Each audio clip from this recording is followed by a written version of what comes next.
In a world where global giants struggle to manage trillion-dollar budgets, one of the poorest nations on Earth quietly made a move that left even the most powerful governments stunned.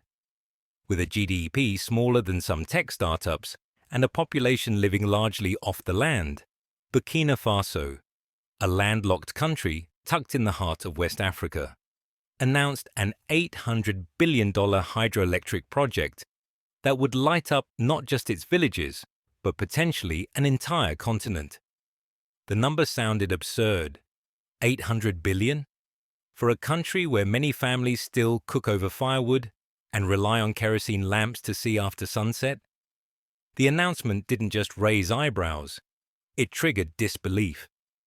But as the world laughed or dismissed it as fantasy, something extraordinary began to take root.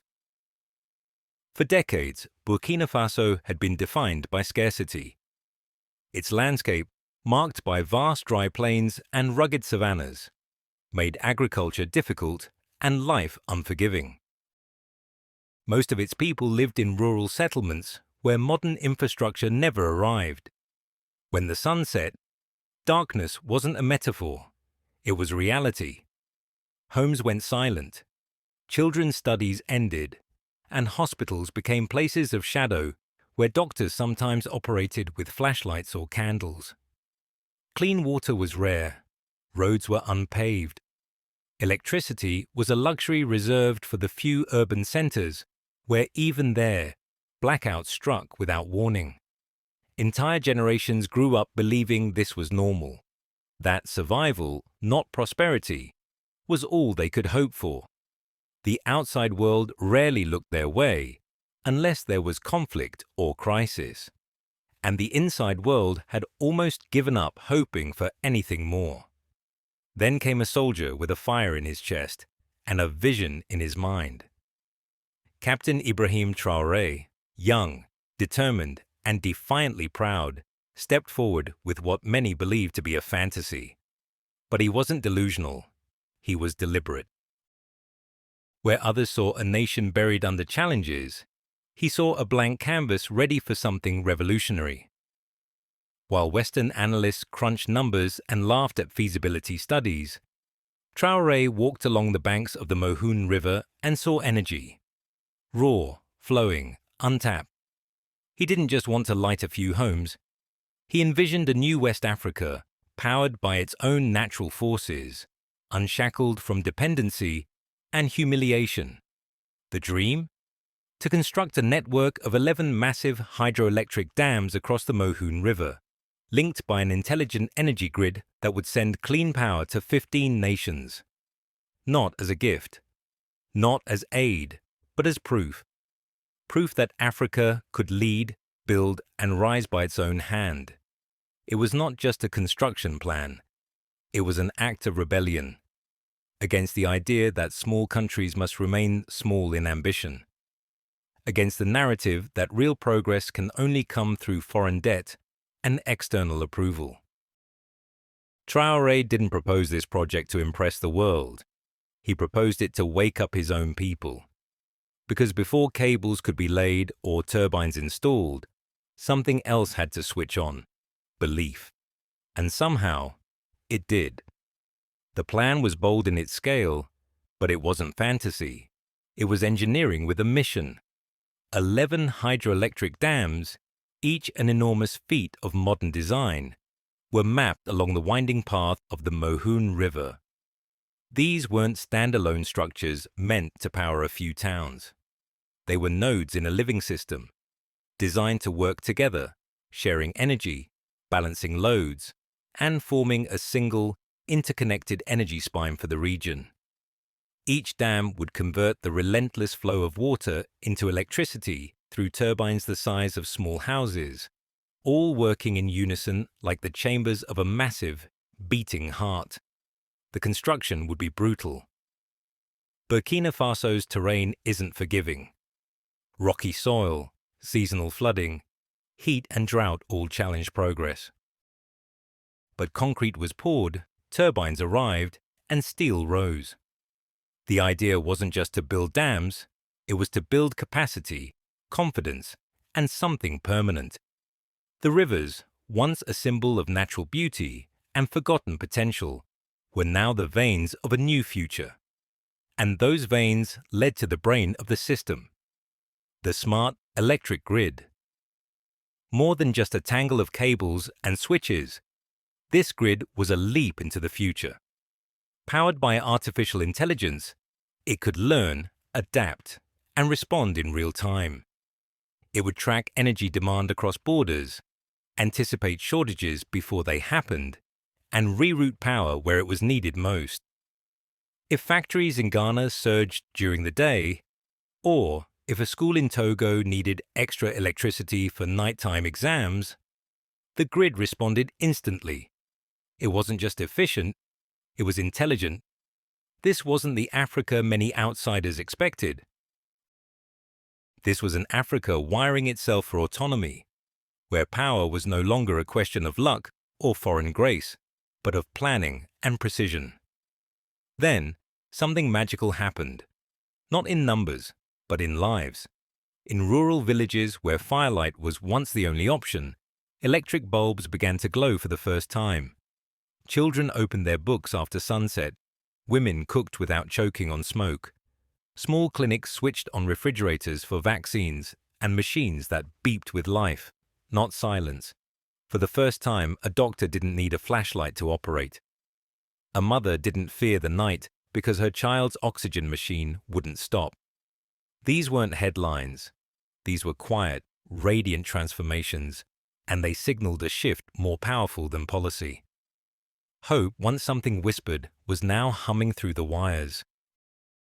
The scale of the project wasn't just measured in concrete or megawatts. It was written on the hands of over 1 million people who picked up tools, put on helmets, and began building history. From the rocky banks of the Mohun to the furthest reaches of the Sahel, construction sites buzzed with activity. Bulldozers carved roads into forgotten regions. Cranes swung steel into place. Trucks thundered in columns, delivering the pieces of a dream too big for storage. But this wasn't outsourced labor. Traore made a deliberate choice. Build not just infrastructure, but people. Foreign contractors weren't leading the work. Burkina Faso's own citizens were. Thousands of young men and women were trained on the spot. Some learned to weld steel beams in the glare of the desert sun. Others studied electrical systems, software code, or hydraulic design, going from unemployed to indispensable in the span of months. Every dam built wasn't just a monument to progress. It was a classroom, a career, a future handed back to the people. And within that wave of transformation, individual stories glowed like embers in the night. A former street vendor now stood inside a control room, surrounded by monitors and graphs, adjusting water flow like a seasoned engineer. A young man who once dreamed of migrating to Europe now led a team of technicians fine-tuning AI algorithms that balance power between cities. What was once impossible became routine. What was once distant became personal. The path from the dusty edges of society to the very center of national pride was no longer reserved for the few. It was open, walked daily, and lit by knowledge. These stories didn't just show change. They proved it.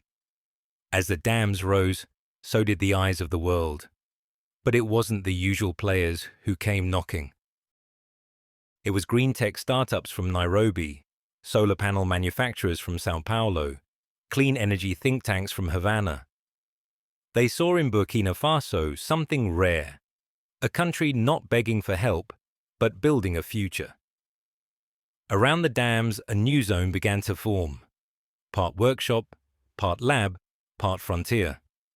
Experts called it the Silicon Valley of African energy, and for once, the label wasn't exaggeration. Innovations emerged daily. Low-cost batteries adapted to heat, irrigation systems programmed by weather-predictive AI, and vertical farming blueprints designed to run on smart grid surplus. This wasn't just a construction project. It was the start of a tech revolution, one born not in glass towers, but in red soil and determination. Beneath the roaring turbines and humming power lines, something even more fundamental began to stir: the soil itself. With electricity flowing for the first time to remote farmlands, irrigation pumps were installed, and dusty fields transformed into green mosaics of possibility. Burkina Faso, long plagued by drought and erratic rains, suddenly had control over water. Farmers once dependent on the mercy of the sky could now grow crops year-round. Mangoes, tomatoes, onions, and rice no longer wilted in the heat. They thrived, and this abundance didn't stay local. As harvest grew, so did ambition. Trucks carried produce beyond villages, beyond borders. Soon, Burkina Faso's fruit and vegetables were seen on supermarket shelves in Lagos, Dakar, and even Dubai. The country that once struggled to feed itself was now feeding others, and earning from it. Families that once scraped by were buying land, sending children to school, and reinvesting in better tools, smarter techniques, and stronger futures. The farmer became a business owner, the field a factory of progress. And it wasn't just agriculture that bloomed. With consistent electricity came something Burkina Faso had never known at scale: economic rhythm.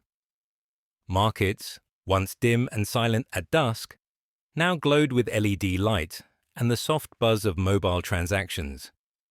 Tailors powered sewing machines through solar-fed outlets. Bakers ran electric ovens instead of wood stoves. Barbers opened shops that stayed open past sunset. In city centers, internet cafes filled with students, freelancers, and traders logging onto the global marketplace. Digital platforms flourished, allowing local artisans to sell crafts internationally and farmers to track prices in real time. Small businesses became stable, scalable, and confident. The engine behind this growth wasn't charity, it was current. And behind the current was belief that a functioning modern economy didn't require handouts, just the tools to build. As the lights turned on and the numbers climbed, new partnerships emerged, but not from the usual sources. This time, there were no strings, no lectures, and no condescension. Instead of IMF technocrats and World Bank assessments, engineers arrived from Havana, agritech specialists flew in from Tehran, clean energy entrepreneurs from São Paulo set up base near the dams. China invested in satellite-linked labs. Russia provided structural steel and expertise. India negotiated grid access to supply its expanding industries. These weren't saviors, they were collaborators. And together, they created a new model for the continent, one where Africa didn't wait for approval or rescue, but chose its own friends, on its own terms. In a world increasingly divided by old power struggles, Burkina Faso quietly stepped out of line and started drawing a new one. At first, the world barely blinked. An $800 billion plan from Burkina Faso. The headlines in Western media were skeptical, if they mentioned it at all. Analysts chuckled. Editorials dismissed it as political theatre, an overreach from a country too small to matter. But as foundations solidified, turbines spun, and satellite imagery revealed the unmistakable shapes of rising dams, the laughter stopped. Diplomats asked for briefings. Investors scrambled for a seat at the table. Governments that once ignored the country now sent quiet envoys, hoping to re-enter the conversation they'd written off. The shock wasn't just at the scale, it was at the independence. No Western loans, no development banks, no gatekeepers. For the first time in modern memory, a major African initiative had unfolded not just without permission, but without apology. It didn't follow the usual script, and that's exactly what made it dangerous to the status quo. What followed was more than construction. It was a turning of the page. For too long, Africa was cast in the same role: supplier of raw materials, buyer of finished goods, receiver of aid. Its destiny was defined by what it lacked. But now, that script was being rewritten. Burkina Faso was no longer asking to join someone else's table. It was building its own. It wasn't just exporting mangoes or gold. It was exporting innovation, vision, and leadership. The continent, long treated as a market for others, was beginning to act as a market maker, a creator of solutions, not just a consumer of them. And as other African nations watched, the realization spread. The old identity didn't have to be permanent. The narrative of dependence could end if the will to change remained. And at the heart of that will was something deceptively simple: electricity. Not just voltage, but everything it powered. In Burkina Faso, every megawatt carried meaning. It meant a child reading by lamplight instead of fire, a vaccine staying cold through the night, a business running past sunset. But more than that, it meant control. Because where power flows freely, choices follow. The days of dependency, on fuel shipments, on foreign contractors, on unpredictable grants, were breaking. Light didn't just illuminate, it liberated. And as the dams turned, so too did the country's sense of who it could be. This wasn't about energy, it was about dignity. Not about infrastructure, but independence. Each glowing village, each humming wire, each connected city whispered the same truth. Freedom begins when the lights come on. And this time, Africa flipped the switch. Just over the horizon, a new image of Burkina Faso is emerging. One that few would have believed possible only a decade ago. The year is 2030, and the vision is no longer just blueprints and speeches. It's steel, glass, fiber optics, and movement. High-speed trains glide between cities that once were isolated by dusty roads. Their tracks powered by the very dams that now define the skyline. They connect people, markets, and ideas at unprecedented speeds. Where there were once chalkboards in dim classrooms, there are now digital whiteboards, broadband connections, and students coding in multiple languages.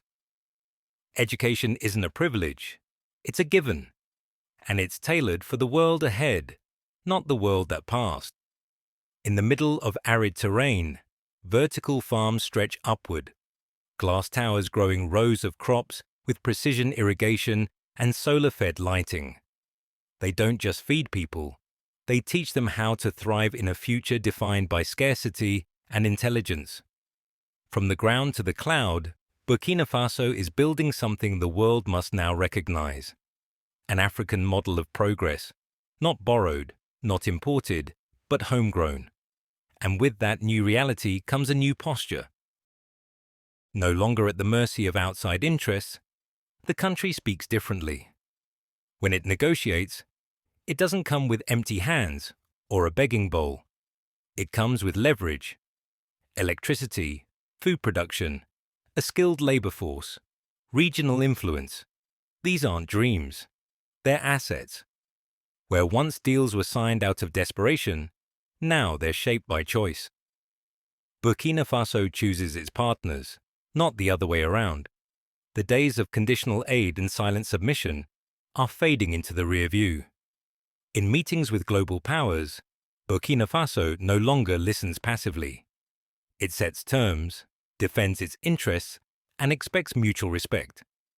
What was once dismissed as a forgotten country is now a nation writing its own playbook. And the world is taking notes. Because when you no longer ask, you lead. When you no longer rely, you command. And when you build your future with your own hands, no one can take it away. It started as a daring plan in a small, landlocked country, but it's quickly becoming something much greater. Across the continent, eyes have turned toward Burkina Faso, not with pity, but with admiration. In Niger, engineers are drawing new blueprints. In Togo, ministers are calling emergency meetings. In Sierra Leone, young leaders speak the name Traore with pride and urgency. What was once a quiet corner of West Africa has become a spark, igniting the imagination of a continent long told to wait its turn. The dams, the grid, the jobs. These are more than achievements. They are a message. The tools for change are already in African hands, and the ripple is growing. One nation lit the fuse, but the fire is spreading. No longer asking for permission, Africa is beginning to shape its destiny with a voice that grows louder with each success. The old rules, written far from African soil, are being rewritten. This isn't about Burkina Faso alone anymore. It's about what happens when a continent dares to believe in itself. The question now isn't whether the West will respond. It's whether the rest of Africa will rise. Will others follow the path forged by a country that was never supposed to lead? The world is watching, and more importantly, Africa is watching itself. With pride, with power, and with purpose. Because this story does not end here. It was never meant to. This is the opening chapter of a new African century. One defined not by extraction and dependence, but by innovation, unity, and fearless ambition. As the turbines turn and the cables hum, as farms bloom and cities glow, a silent truth becomes undeniable. The future is not arriving, it's already begun. And this time, it speaks with an African voice, powered by African hands, and guided by African dreams.